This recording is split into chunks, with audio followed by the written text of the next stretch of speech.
Assalamualaikum warahmatullahi wabarakatuh. Perkenalkan, saya Mr. X, pengamat hukum dan praktisi pendidikan. Saya ingin menanggapi sebuah voice note yang beredar luas, khususnya di kalangan guru yang diduga suara dari Ibu Unifah. Saya merasa perlu menanggapi hal tersebut secara objektif setelah mempelajari dokumen hukum dan proses sengketa kepengurusan PGRI di PT UN. Maka saya dapat menyimpulkan sebagai berikut. 1. Bahwa ternyata ada 2 kasus sengketa yang sudah dan sedang berjalan di PT UN, yakni sengketa pertama yang berkaitan dengan gugatan kubu Teguh Sumarno yang selanjutnya disingkat TS terhadap SK Ahu milik Unifah Rosidi yang disingkat UR, yaitu SK Ahu tanggal 18 yang diterbitkan hari Sabtu dan tanggal 20 November 2023 yang merupakan koreksi terhadap SK tanggal 18. Kedua SK Ahu tersebut merupakan SK Ahu pergantian antar waktu yang kita singkat PAW, kepengurusan PB PGRI hasil Kongres 2019 untuk masa bakti 2019 sampai dengan 2024.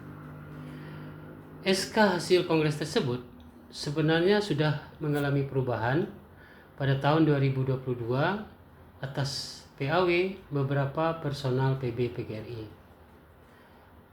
Kedua SK tanggal 18 maupun tanggal 20 merupakan perubahan atas SK Ahu tahun 2022 yang mana sudah diperbaharui terlebih dahulu oleh hasil KLB Kubu TS yang menghasilkan SK Ahu tanggal 13 November 2023. Dari keterangan di atas dapat kita lihat dengan jelas bahwa dengan terbitnya SK Ahu milik UR tanggal 18 dan 20 menimbulkan dualisme kepengurusan karena SK Ahu tanggal 18 dan 20 itu tidak menimpa SK Ahu milik TS.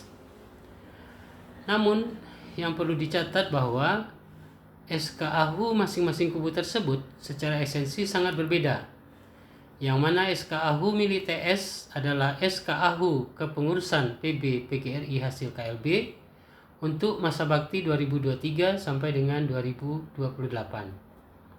Sementara SK Ahu milik UR, yakni SK tanggal 18 dan tanggal 20, adalah SK kepengurusan PB PGRI PAW untuk masa bakti 2019 sampai dengan 2024. Artinya, kasus sengketa yang merupakan gugatan kubu TS terhadap 2 SK UR tersebut yang sudah mendapatkan putusan PK sebenarnya sudah berakhir masa berlakunya pada tahun 2024. Sehingga hasil PK sebenarnya tidak lagi memiliki dampak hukum, tidak lagi memiliki nilai eksekutorial. Ini untuk kasus yang pertama yang berakhir di PK dengan posisi hukum yakni bahwa sejak Maret 2024 tersisa hanya 2 SK Ahu yang berlaku, yakni SK Ahu milik TS tanggal 13 November 2023 dan SK Ahu milik UR tanggal 8 Maret 2024. Artinya, hingga pada titik ini, posisi kepengurusan PB PGRI menjadi dualisme. Selanjutnya, kita beralih ke kasus yang kedua.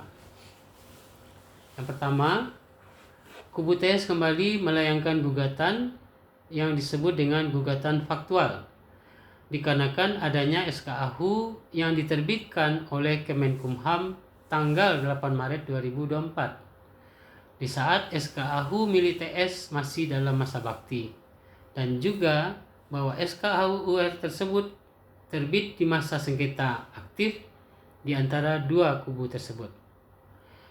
Itulah yang menjadi dasar kubu TS melakukan gugatan faktual, yaitu menggugat tindakan faktual pejabat administrasi negara, dalam hal ini Menteri Hukum dan HAM, yang menerima dan memproses pendaftaran serta menerbitkan SK Ahu 8 Maret dimaksud, yang secara Undang-Undang Ormas Nomor 17 Tahun 2013 terlarang melakukan proses dan penerbitan AHU dalam masa sengketa aktif organisasi.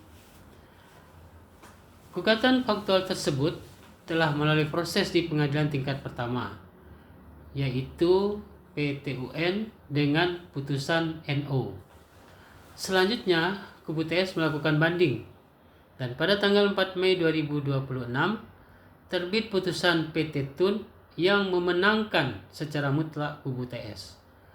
Sehari kemudian, yakni tanggal 5 Mei 2026, terbit pula putusan PK atas gugatan pada kasus pertama dengan putusan NO.